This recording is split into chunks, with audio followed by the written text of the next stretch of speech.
Alright boys and girls, and welcome back to another building video. This time I'm bringing you something super special, a nice little base that expands into something strong and defendable. Introducing the Linus, and yes, I'm still watching Lost. It expands from a small little circle into a bad boy, big boy base. Now this one has 3 bunkers up on the roof. You can armor these up for maximum defendability, a beautiful little open core, and an amazing wide gap shooting floor giving us numerous angles all the way around the base. And look at the control of the debug camera, the movement here is just incredible. I promise boys, this is harder than it looks and it took a good few tries. A nice, easy to expand from starter that's bunkered, and up on roof the angles repeat, giving us even more wide gaps and crazy angles to use, all wrapped up into a cute, nice, defendable, simple to put down base. Watch along boys, this one is going to be an absolute banger. Starting off with the tour of today's video then, we have got 6 external TCs on the outside to upkeep our wide gaps and our external TC. Now we've done a freehand bunker here so that we can maximize the raid cost on these externals and make sure we need no metal fragments in the beginning to seal them up. Too often our externals left out in the open early game with no doors and just a solo lock to defend them. So you're better off doing these freehand bunkers. Straight into our gatehouses, super simple normal Patricos here. No crazy tech, we're used to seeing all this. Now, we've left the compound quite wide open here, so if raiders are pushing in, there's less time and less area for them to hide behind. If you like building and you're looking to improve, my Discord is a wonderful place to be. We've got multiple great builders including me to answer any questions that you may have, an extensive moderator team, and if it's my building style that you like and you don't want your base layout to be visible on YouTube, then you can open a ticket and look into getting your own custom base design for your own personal use. Cheers lads, let's go on with the tour. You can see more Patricos here from the wide gap shell giving us great angles into the compound, which is super nice. And as we wrap around compound, you can see the furnace funnel 2 taking into effect. It's going to make it hard for people pushing over those high walls, or if they're blowing through the high walls as well, they're going to have extra things to deal with. Some bedrooms here next to the gatehouses, and they also have Patricos looking behind the high wall and then into compound 2. You can also play off of these shop fronts and the large furnaces when the walls are broken. This double door leads into our wide gap shell, and you can see we have some turret coverage in here too, which is super nice. An extra layer of turrets for raiders to deal with after they breach compound. These are our Patricos leading into the wide gap shell and looking out behind back into compound. And this shell just wraps around, giving you great mobility up on top. You can see the turrets are watching into this section too, which is cool. And a little breach peak directly onto the gatehouse in case people are crazy enough to door bang this base. Then we have 3 entrances into the base, going through this single door and then immediately jumping up to the 2nd floor level. Coming into here, we do have an option to enter our open core, and the door down to our right is a bedroom here with retake potential for the open core and the initial mobility into the base. Open core is more of a roam room. I wouldn't store your main loot in here. We do have a nice strong bunkered main core to play from, and of course we have the 3 roof bunkers as well. That's another bedroom down there, and the one with the stair bunker is going to lead into our core. You can mark this with some sort of sign or a different door skin so that the teammates don't get lost. That's a stair bunker there. We go inside, we break that, and that gives us access to our starter base. Starter base is a small circle with the additional squares, so it's not going to feel tight at all. This gives you plenty of space to play from. This will give you all that you need to expand into a much larger version of the base, and if you've not seen the stair bunker tech, that's how that works. Stair bunkers are not available on console, but the rest of the base will work completely fine, and the stair bunker is not remotely necessary for the base to still be good. Coming out to the wide gap shooting floor, we have Patricos here. You can place a box there if you prefer to crouch spray. And then down here you can see all the nice downward angles we have throughout the compound and into the wide gap shell as well. Overall, a pretty powerful shooting floor, and it feels pretty segmented, but you can still run around this super easily. And the turrets from open core are going to watch as you do run around. Then we have 3 jump ups to our roof, and the turret is watching directly on the drop down from there. Really nice turrets up on roof as well, and the way we've set up these bedrooms is the wide gap repeats. So it's going to give you downward angles on roof along with some far angles too, which is nice. Great head glitches there from that bedroom, so you can play off of those. And of course the downward angles there are going to be super useful, and it's going to catch raiders off guard who may just be holding shooting floor. On roof we also have 3 roof bunkers. Now these can be high quad up, and from the outside you can't even see them. They're honeycombed from the back, and they're only really accessible from this side here, which means raiders need to take full roof control to even attempt to start sending 15 rockets of these. So overall, a really strong base, and it's pretty cheap too. I'll go ahead and break down the build cost for you boys now. First of all, on screen is the total build cost. Second up is that build cost in box amounts. And lastly is the total upkeep, spread between 7 TCs, and the main TC is holding the majority of that upkeep. Hopefully you guys are impressed on this house and you want to know how to build it. I'm going to go ahead and break that down for you all now. Alright, let's start off with a circle starter here, and we're going to build out on the squares, double half walling that for the stair bunker. That's going to be our TC room. And we'll throw down the triangle here. Never upgrade that. Needs to stay twig. Then we can do 2 more squares, evening them out across the circle. So we have 3 in total. We're going to have 2 loot rooms and then 1 TC room. And of course a door out of there as well. Add a wall next to the TC for maximum door path all the way around. And then we have our other 2 loot rooms there with the ramps for a little bit of honeycombing. He's done that. That's the starter pretty much wrapped up. Build spot is claimed. Get a ceiling on there and throw as many doors as you can afford. Next, we're going to come out with a bit of symmetry now.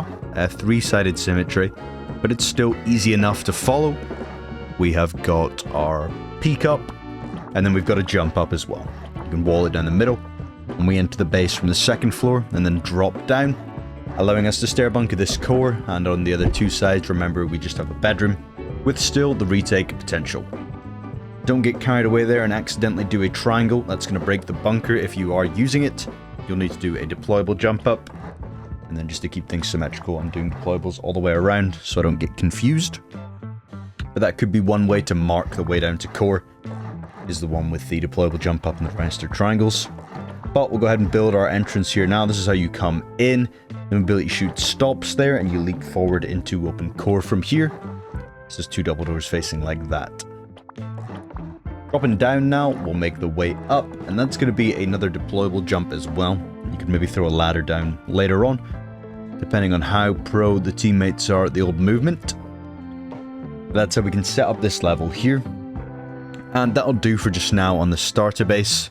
And we'll go ahead and come down and start doing some build outs now to fully claim the build spot, get our externals down and rush that compound. We're building out with 7 twig squares here, and that's going to be the multi-TC build out. That's going to allow for the bunkers up on roof.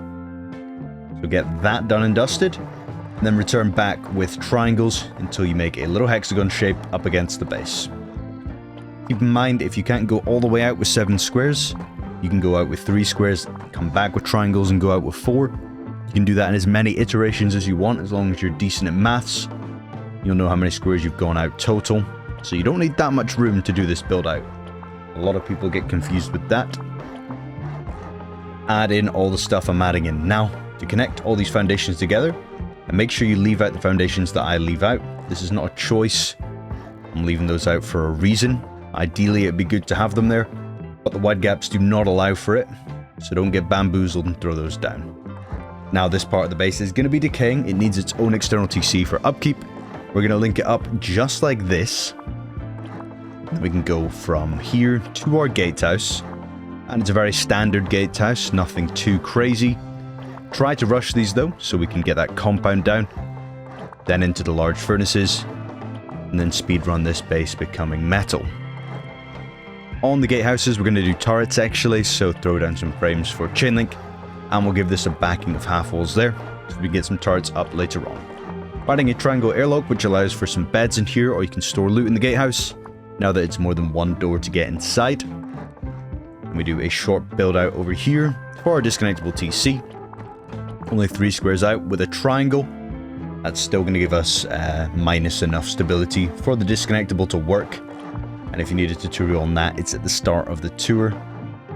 If you're not a big fan of freehanding, it's just something that you're not able to lock down. It's harder on console, but it's still possible.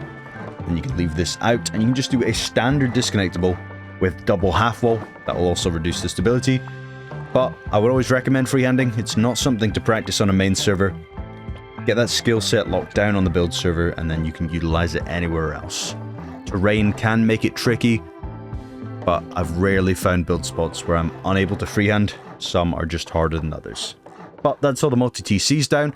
We also have wide gap buildouts to do as well. It's a lot of externals for this base. It's going to be a good bit of wood to craft all of those TCs. But it's going to be worth it later on into wipe when your upkeep is spread between all of them. plus the build spot is claimed, takes up room for raid bases, and ensures nobody's going to grief you early game if you've got all of that space claimed. These are the bedrooms over here. They are Petrichoed, remember. Petrichos on the right are looking in towards the wide gap shell, and then we have Petrichos on the left here, and those are looking out back in towards compound. And you can stock these bedrooms up pretty early on as well, and try and get some turrets down here too if you can, on top of the breach peaks. Depends how the wipe's going, of course. You can seal that all up just like this, and those bedrooms are ready to go if need be. All of this is going to be decaying though, keep that in mind, so we'll need to build from here to gatehouse. You don't need to swap the foundation like I've done there, but I'm just doing it for OCD so it looks the same. This time we're doing bedroom over gatehouse, sorry. So you can go ahead and throw that down now with the back walls. Or if you prefer, you can have beds in gatehouse and you can have 6 ways out of compound. That works for me too. It's pretty personal preference on this one. No turrets up here because we need to save them for other spots. And I like to add these low walls in just in case you've done a bad job with the barricades. It's going to stop the grubs from getting in. Now the compound placement is pretty easy. We're going quite wide on the initial placement here, because ideally this is a 3-wall seal over a 2-wall seal. It looks much cleaner this way around, and it allows that large furnace placement to come in far easier. And often people prefer a bit of a wider compound because it's more kind of room between raiders pushing into the base, buying you a little bit more time to watch as they run in through a building blocked area. Setting up these floating frames here for shop fronts. You can make these windows, can make these whatever you want really. Just something to bridge the gap, allowing for furnace funnel here. And the furnace should make a small gap with the shop front, and that'll be something that you guys can play off of. Now the wide gap also needs a external TC. Same again, we're doing the free-handed one. If you need help with freehands and you want to learn it, hop in the cord and I can get a little bit more exact with it. But what you're seeing on screen is pretty much the method. I'm looking to clip the far away corner into the build, whilst leaving a gap on my closer side. That allows the wall to open up from the left side, but connect to the main TC inside the external on the opposite side. That's pretty much the gist of it, but if you need it more in depth, hop in the cord and I can dive a bit deeper on explanation there. But ideally, if it's a skill set you've not got, obtain it on a build server first, because it's not one that comes easy to everyone. You can raise up the multi-TC to honeycomb the loot rooms of the open core, and while we talk about those, we might as well build them now. Seal up that second floor, but allow for the roam room to be used if need be. Carry a half shelf through here, so we can get the extended loot room just like that, and wrap it all in so it's too tall, and leave a half wall open at the top for a turret location. That turret's going to watch the roam room, it's going to watch the drop down from roof, and it's going to watch the run around in shooting floor. So overall, nice beneficial turrets to get up. A couple of those, and a couple of those in compound, and people are going to have a pretty tough time getting in and around. These are the roof jump ups here as well. Might as well build those to seal it up, and allow us to do a bit of roof camping if need be. These are the necessary frames that are going to go in for our shooting floor. So just follow along on the shooting floor build now. Raising up frames from over here too. Wouldn't add any doors in these. The wide gap shell really doesn't need to be spammed with too many doors. I wouldn't say it's too essential. These are Petrichos over here. Really great angles. Not easy to fire back at.